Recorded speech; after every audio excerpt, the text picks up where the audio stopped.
Begin. Hello, everyone. My name is Chris Hammond, and I am the Chief Exec at UK 100. And thank you for joining us today for our Maximising Energy Flexibility Lunchtime Learning. Today, we are bringing together a number of partners who have got some fantastic expertise in the sector and working with local authorities. We've got some great speakers and we're very tight for time. But just to introduce them, we've got UK Power Networks DSO, Shuffle Energy, and ADE, which is the Association for Decentralised Energy. This series that we provide is an opportunity to bring together a range of different perspectives, insights, and examples from UK 100 members and the wider sector on what we think is the current and future state of best practice on local net zero. And energy flexibility is one of those areas where there's a lot of councils who are interested, but I suppose the knowledge and the understanding of what flexibility is and what the opportunities are starts from probably quite a low base. But it is what we think is an important part to deliver cleaner, greener, and local energy. So, before we get started, some of the brief housekeeping that is tried and true across all webinars. We've got a QA function. So please do ask questions as we go along. Our panelists are prepared and ready to be grilled on all things flexibility. So feel free to put those in the Q&A as we go through, and I will try and select the ones that are upvoted. So if you haven't asked a question, please do vote on the ones that you would like answered. The presentations are going to be recorded and we're going to share those afterwards along with some of the slides, slide deck that's been pulled together. We've got closed captions which are available if you have accessibility requirements, so please do turn those on. And if you have any tech issues at any point, please do flag them in the chat and we'll do our best to resolve them in the session, or we'll contact you afterwards if we weren't able to resolve it. So the purpose of this session is about gaining a better understanding of energy flexibility and how it can reduce the need for costly grid upgrades and create those revenue streams that are so needed in local government. It's about playing that role in strengthening energy security and supporting that transition to the clean and affordable energy that is often kind of just within reach, but feels like a long way away at times. This webinar is aimed to give you practical insights and guidance on how we can maximize that opportunity for energy flexibility. And we're really excited to be unveiling our new toolkit, Unlocking Flexibility, which is that guide for local authorities, and it will be available on our website for you to download. And it was delivered in partnership with UK Power Networks DSO and the Association for Decentralised Energy, both of whom are here today and are happy to answer any questions. But last but not least, any one of you has a kind of an important role in asking the questions about flexibility and how it's relevant to your local community. So as we go through, think about those and think about how you can share some of the learning in the rest of your organisation. A little bit about UK 100 for those of you who don't know who we are. We are the cross-party local climate network, and we've got 122 members across the UK. And what we do is we help build the case for the powers needed to make change happen. From cities to villages, we help communities across the UK create thriving places that are powered by clean energy, that's got fresh air to breathe, warm homes to live in, and a healthy natural environment. And one of our key priorities for the past few years is about how the energy system, which is changing at pace and scale, can be harnessed for local communities and local government. As we move away from a centralized fossil fuel system into smart, local, flexible, renewable grids, local government is an absolutely key change agent in making that happen and building that for the rest of the country. So recognizing the host of energy-focused events, research, and things we've been involved in started way back from our Clean Energy Summit in 2023. looking again at that wholesale piece of how local government is going to be at the leading edge. We've done our community energy roundtable in Sheffield with CO2 Sense, and we've done our local authority community energy springboard program with community energy pathways, and our recent lunchtime learning with the National Energy System Operator, NESO, to their friends, and the Regional Energy Strategic Plan on energy. Sorry, regional energy strategic plans. Lots of acronyms in the energy system that you have to get to grips with. And much of the work that we've been able to do for our members has been done in partnership, and the insights that we've learned and the support from UK Power Networks DSO. And we were thrilled to win an award presented by Claudia Winkleman at the Utility Week Awards in November last year. And for 3 years working in partnership, we've been able to look at how we can empower local authorities and reduce that high barrier to entry for local authorities and energy work. We've created 3 toolkits together, and I'd encourage you to look on our Knowledge Hub website if you haven't seen them already. One is how local authorities can navigate that energy transition. The second is around EV infrastructure and the approaches that councils can take in rolling those out. And our third toolkit that we're producing, as I mentioned, unlocking flexibility, that guide for local authorities. Big thank you to Lynn, George, and the wider local net zero team at UK Power Networks DSO for supporting this work and their dedication to working with and empowering local government. So moving on to the guide and how we can unlock flexibility together. Firstly, different stakeholders have played a part in creating this guide, like UK Power Networks, as I mentioned, and ADE. But also we've had responses from the NESO Power responsive team and our focus groups, which has had a number of councillors and officers who have supported making a guide which we think is going to be useful in your work going forward. It's designed to give councils a clear and practical introduction into energy flexibility, what it is and how it can work for you. And it starts by explaining what flexibility means, which assets can start earning you revenue, whether it's EVs, heat pumps, solar batteries, buildings, and how you can start to begin that journey. It starts with explaining how different flexibility markets run by DSOs and the NESO, and understanding what opportunities exist and how you can access them. So a starting point we always think is crucial is having a good conversation with your local DSO in your region and understanding more about their markets and how you can participate. These markets, I think it's worth saying, are obviously very technical and can be complex. And there are aggregators, and you're going to hear from one of them today, Shuffle Energy, who can look at aggregating your assets together and help navigate some of that complexity with you. So it's worth having a chat with Shuffle or other aggregators in the sector. So I think it's very clear why the interest is there from local authorities and why it could be relevant to your council. As councils are that intersection of place, infrastructure, and people, you've got your own buildings, your fleets, your low carbon technologies, and these can be sweated even further to earn revenue and support managing the grid, bringing down that cost for everybody in the future, helping manage that future demand. You can help act as an enabler, helping your residents and all businesses across your region take part using your convening and your leadership role through your programs, your procurement, and some of your commissioning powers. And this guide helps you look at all of those things and turning flexibility into something practical and local and valuable to your communities. So if I haven't lost you already, and it sounds a bit complicated, don't worry, we're going to explore this in a little bit more detail in this hour, and the guide will help answer some of those questions as we go through. So I'm going to hand over straight away to Philip Nicholson from the Association of Decentralised Energy, who's going to talk a little bit more about energy flexibility and the work that we've done.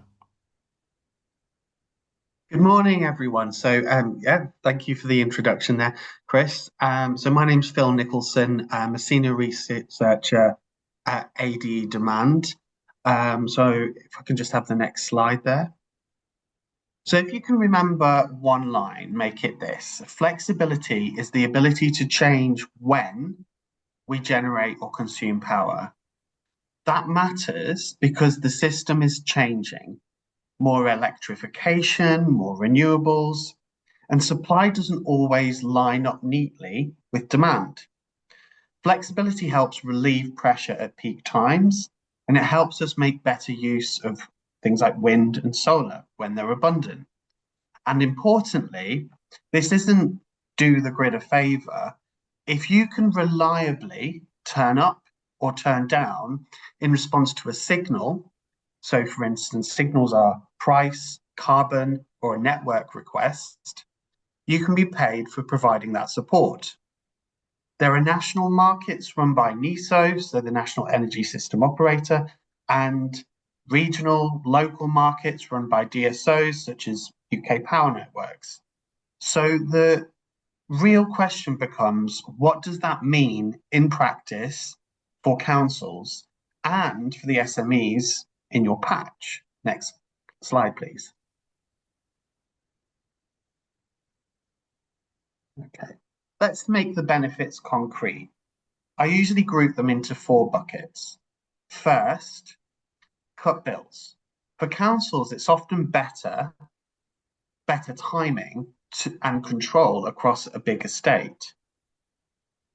Sorry. For councils, it's often about better timing and control across a big estate. So buildings, depots, EV charging. For SMEs, it's the same logic, but smaller. Refrigeration, HVAC charging, and some process loads, just using them at better times.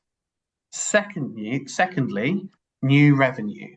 If you can respond reliably, you can be paid, sometimes directly, but very often via an aggregator who pulls multiple sites to meet market requirements and handles the complexity. Third, avoid or defer grid upgrades. This is the one councils tend to feel most immediately.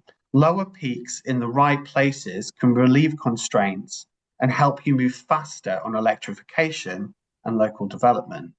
And fourth, resilience and net zero. So flexibility strengthens energy security, supports climate targets, and enables more renewable energy by matching demand to when clean generation is available. So let's give 3 quick examples you can picture. A council depot, instead of everything charging at 5 p.m., you cap the site demand and schedule charging overnight. Or a leisure centre, preheat hot water earlier or nudge HVAC within comfort limits for short windows.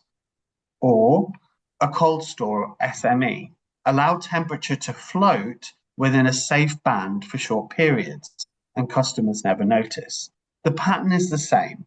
Keep services the same, shift timing to create value. Next slide, please. Now, the question people always ask is, how do we actually take part? There are 2 broad routes. First, we have what we call implicit flexibility, and that's responding automatically to price signals like time of use tariffs. Classic example, an EV charger delays charging until off-peak hours when electricity is cheaper. Second, explicit flexibility. That's a deliberate adjustment in response to a specific request, and you're compensated through flexibility markets. At the DSO level, that can include peak reduction products, on-call availability windows where you're paid to be ready and paid again if you're used, and day-ahead markets.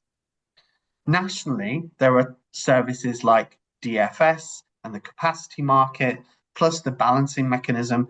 And it's worth mentioning because response services, which are designed to maintain grid frequency through fast automated response, those tend to suit batteries and high performance controls, which is why councils and SMEs can often access them via aggregators.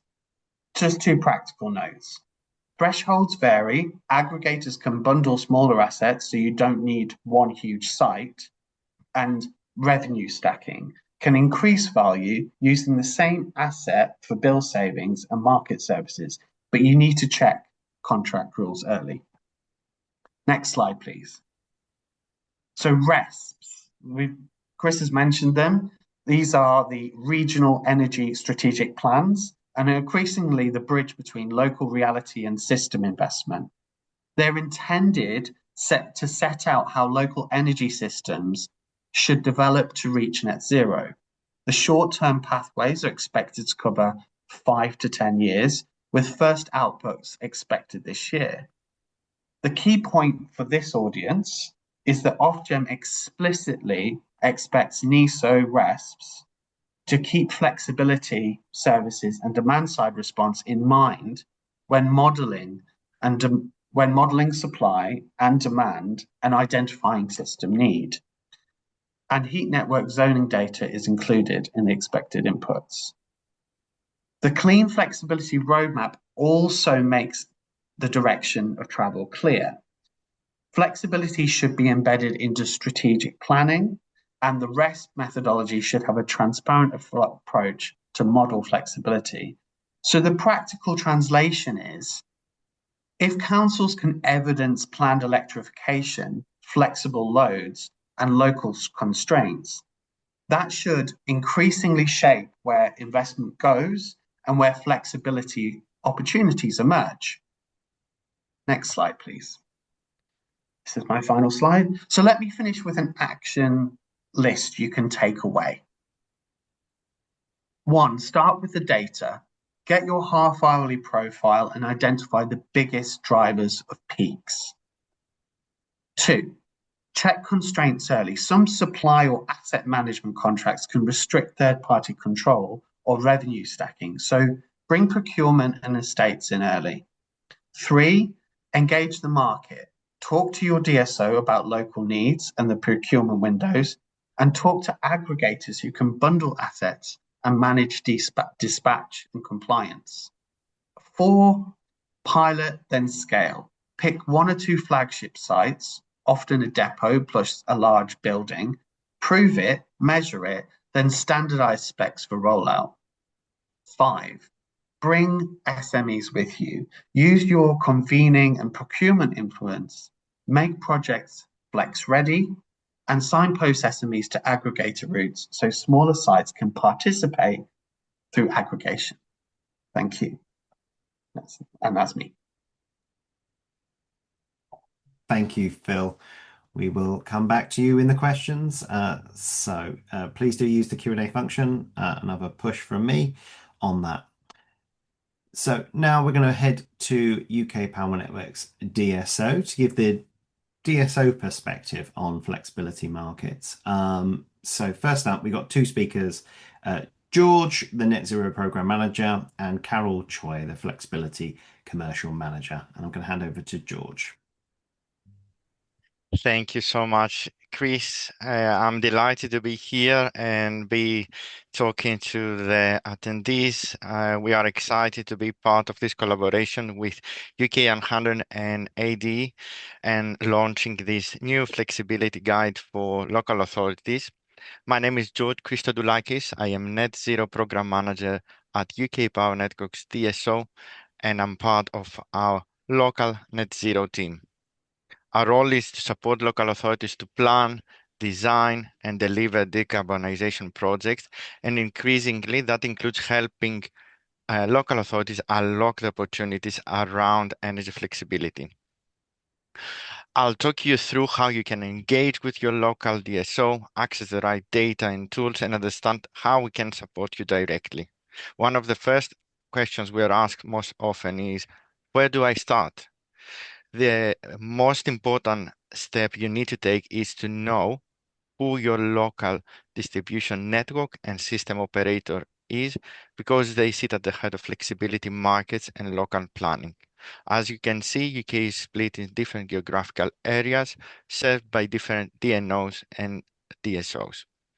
I am in the UK Power Networks DSO, and as you can see, we serve customers in the east, southeast of England, and London. If you don't know who your local DNO or DSO is, you can use the useful links that we have provided on this slide.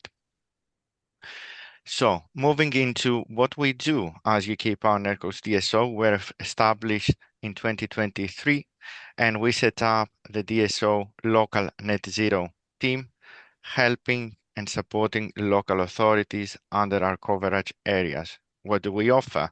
We offer a dedicated support to each one of the 133 local authorities that we serve, with a team of experts where we can talk to local authorities in one-to-one. You can easily book a session with us and talk us through your concerns, your issues.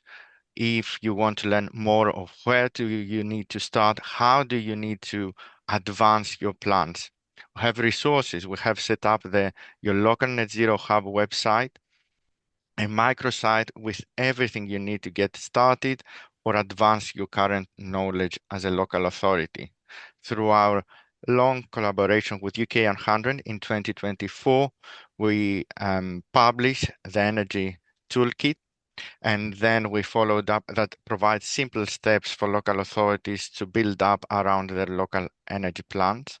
In 2025, we published a useful guide on electrical vehicles and strategy that local authorities can follow on that. And lastly, we are talking about the new flexibility guide that it is formally published today. Apart from the resources, we'll have loads of data and digital tools freely available to any local authority that it is under our area, starting with the charge point navigator that enables local authorities simple and easy construct their EV strategy. We have the Leap Plus planning tool that incorporates everything from how to set up solar installations, EVs, heat pumps, see forecasted scenarios of how energy is going to move in the next years, collaborate with others in one place, and of course our Leap Open Data page that has more than 160 datasets available to be used by local authorities to support on their local area plans. Now, as I said, we are talking today about the flexibility guide that we are launching with UK 100 AD. How it come? We heard from local authorities that they would like to have simple, in plain English, practical guidance about flexibility markets. What assets can they use for that? What are the revenue potentials? What are the simple steps they can take? Or how they can work as flexibility champions in the local communities to support that. That's given that feedback from local authorities, we collaborated with UK 100 and AD and conducted several focus groups, both with local authorities across UK and aggregator, as long as also with an NISO Power Responsive team. And I would like to say a huge thank you to all the stakeholders and individuals that contributed in this effort and in this piece of work. Without further ado, I will pass it over now to my colleague, Carol Coy, that is sitting in the flexibility markets team of UK Power Networks DSO to deep dive more of what we are doing in regards to flexibility. Over to you, Carol. Thank you, George. Hello, everyone. My name is Carol. I am the Flexibility Commercial Manager at UK Power Networks, so I look after the procurement of flexibility for UKPN. Next slide, please. So hopefully I'm not repeating a lot of what the other speakers already said. The challenge with following after a bunch of brilliant speakers is that a lot of stuff's already been explained, but hopefully now that you have a better understanding of what we mean by flexibility and you're all excited to get involved. There are a few things you can do to get started. So for example, understand obviously local authorities have a lot of whether they own it or they have kind of access to a lot of local authority assets that are already operational. Our experience is that these are unique. Every local authority has their own portfolio of assets, so something that works for one might not work exactly the same for others. And within that, everyone has their kind of unique challenges and opportunities. So, for example, some local authorities might have a lot of public chargers, which are slightly different from domestic, and others might have more public buildings like schools that they can kind of be more flexible with their consumption. So, with that being said, it's crucial to understand your current consumption and from there identify the flexibility opportunities. So, what do I mean by that? Ultimately, as we kind of mentioned, flexibility is about changing load and consumption or the generation in order to know how much flex you can provide, you need to understand kind of what it looks like now. And this is important because this will potentially affect, what we call the baselining, which ultimately kind of affects how much you will get rewarded for the flexibility that you provide. We'll obviously walk you through all of this. It can get very complicated quite quickly, but I guess the takeaway from from the kind of the second point is that it's important to understand what it looks like now, so then you know how flexible your assets are. And it will make the rest of the journey a lot easier. Um, like George mentioned, we have a team here to support on how UKPN procures flexibility, and I'll explain a little bit more in terms of the process on the next slide. However, we get that there's still a lot of kind of practical elements like, how do you control the assets? How do you submit meter data? I kind of saw a few questions in the Q&A already. So there's a lot of kind of like details in practice that can get very complicated very quickly. So sometimes it's easier to speak to some of the experts that are already doing it in the field. So I know one of the aggregators, Shuffle Energy, will present later. While we can promote specific aggregators or suppliers, we do publish everyone that has a contract with us. So everyone that's providing flexibilities for us. These could be aggregators, they could be energy suppliers, they could be like kind of other smart technology platform that manages like kind of your smart home hubs, etc. So one option is if it gets very confusing, you have no idea where to start. Sometimes it might be worth to have a conversation. Obviously, with us, we're here to support, but maybe also someone who's already providing this at scale. And another thing that you can do now is obviously promote. We understand that local authorities have a trusted relationship with the local residents and businesses, and you probably know, how they work and what they use better than some of us sometimes. And just kind of promoting that awareness will help a lot.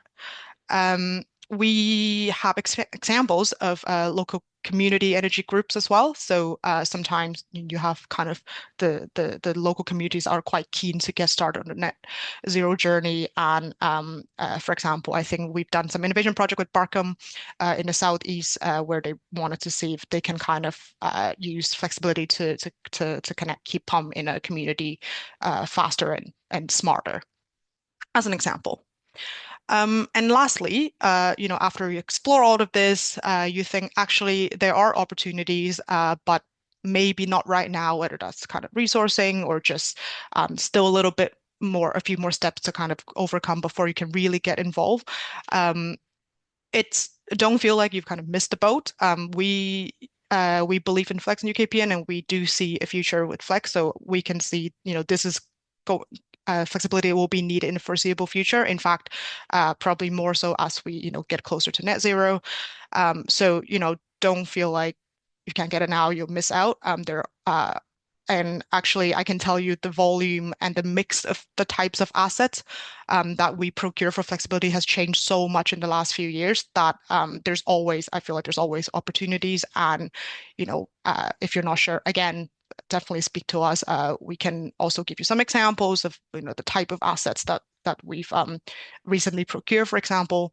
So yeah, so you can definitely incorporate into your kind of strategic plans for like the near future if it's not right now. Can you move to the next slide, please? Yep. And after you've kind of reviewed your assets and you say, actually, I do have flex now, I want to get started. And that is great. You are in the right place. So we have a kind of standard process to do flexibility with UK Power Networks.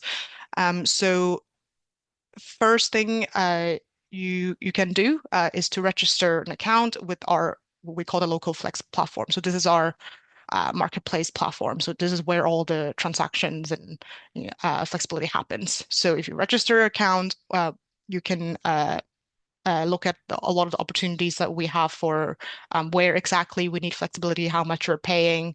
And then we have what we call the long-term tender, which is looking at kind of future needs, future grid needs, and the day ahead, which is looking at tomorrow's need. So you have the short-term and the long-term market, depending on, again, if you know your kind of consumption pattern, you'll know which one fits better for you. And again, we can obviously explain how it all works in terms of like, for example, potential revenue and operations. So so definitely, if you have assets that you think are that you're interested in, put forward for flexibility, register those assets, same platform as well. And then what we will do is review kind of the commercial and the technical, well, the commercial side of your, I guess, company, in this sense, the local authority. So then we can kind of enter into like a commercial contracts. But also once you register your assets, we can then have a review to look at, what kind of flex the asset will be eligible for. And if all of that is good and we kind of these are the opportunities, this is where we need flex, this is where you have flex, then yay, you can kind of start earning money with the flexible assets. So so that's kind of like the high level overview of how it all works. Obviously, there's more details, and we have a variety of kind of structure in how we procure flexibility. If you're interested, you have any specific questions, obviously we have a Q&A session later.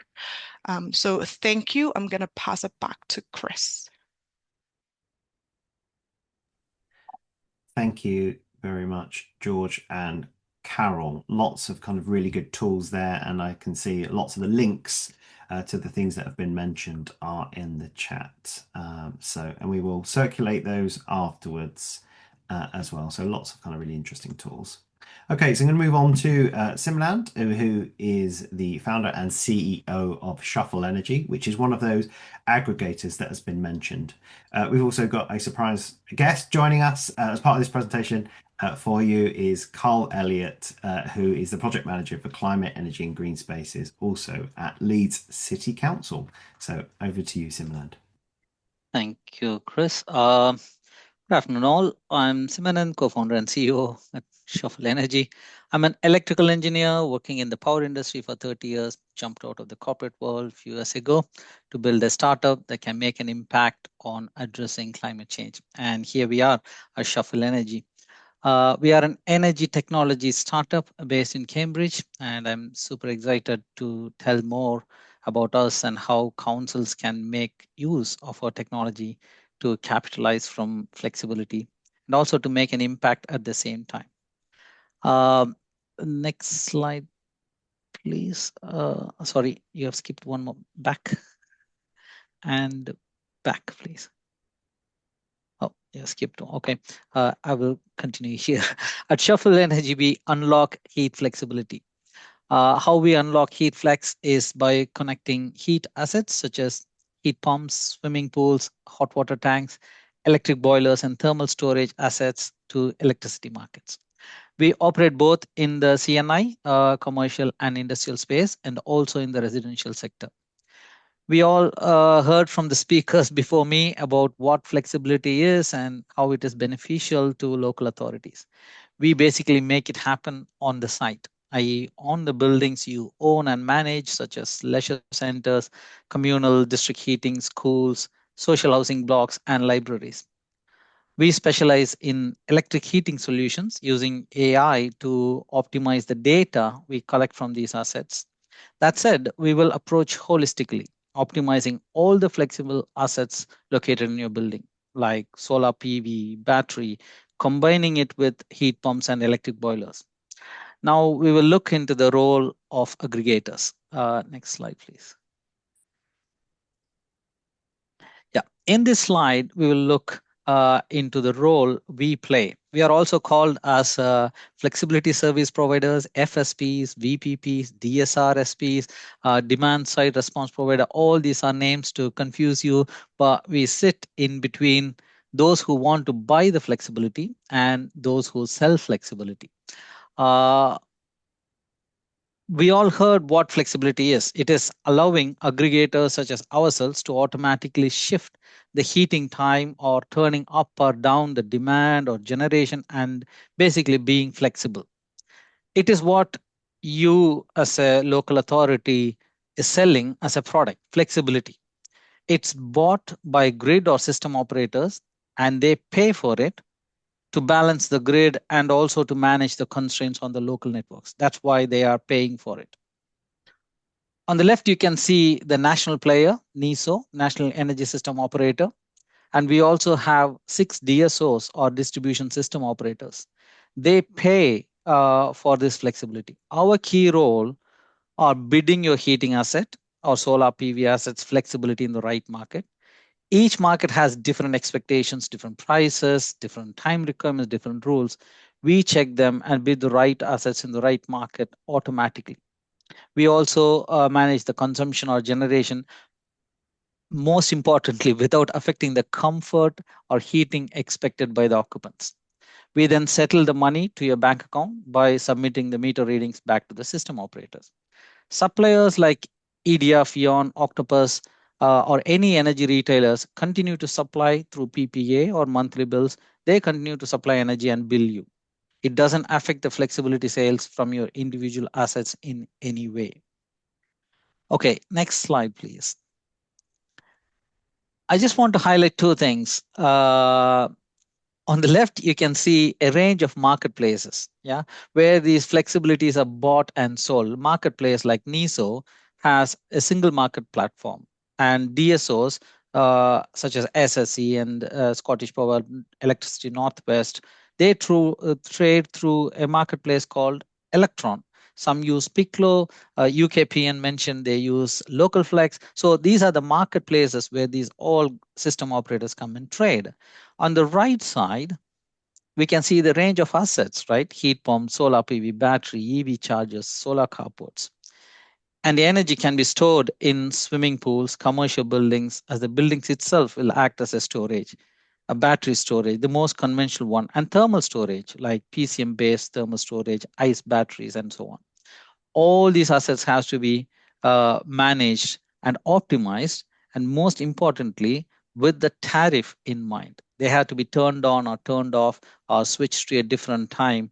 And also the decision whether it's worth to trade this at this time. Sometimes, even though the prices are lucrative, it may not be the right decision to turn on. And that's what we will take care on behalf of acting on behalf of your assets. Next slide, please. So efforts, sorry. In this slide, we are just showing the role we play, as I mentioned, on the left and the right. So we connect to all these energy marketplaces, and we will ensure the rule is followed and the right asset is bid on the right time. On the right side, the assets optimization, we make sure that the tariff is not affected, right? At its 20p or 15p, and what is this market, specific market is paying, and also to make sure at the same time, what is the generation at this time? Is it better to use self-consume or to sell? So let's come to the practical action, what you can take. Next slide, please. So the efforts. First thing, it's very simple.